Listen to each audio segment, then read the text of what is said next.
Thailand C போட்டியில் நேற்றிரவு வரைக்குமான நிலவரப்படி மலேசியாவின் தங்கப்பதக்க எண்ணிக்கை 56ஐ எட்டியிருக்கிறது. இதன் மூலம் கடந்த 6 ஆண்டுகளில் இல்லாத அளவுக்கு சி போட்டியில் மலேசியா இம்முறை அதிக தங்கத்தை குவித்துள்ளது.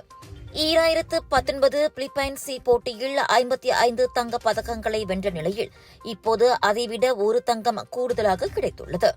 நேற்று மட்டும் ஸ்குவாஷ், முக்குளிப்பு, ஹாக்கி உள்ளிட்ட போட்டிகளில் கிடைத்த இரட்டை தங்க பதக்கங்கள் உட்பட மொத்தம் 10 தங்க பதக்கங்களை மலேசியா வெற்றி கொண்டுள்ளது.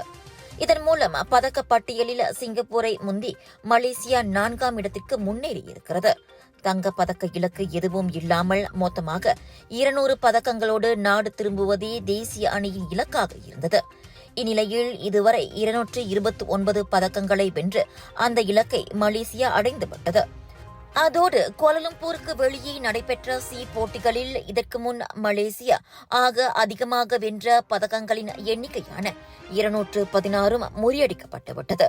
அதுவும் இதே தாய்லாந்து மண்ணில்தான் கடந்த 2007ஆம் ஆண்டு மலேசியா அந்த 216 பதக்கங்களை வென்றது.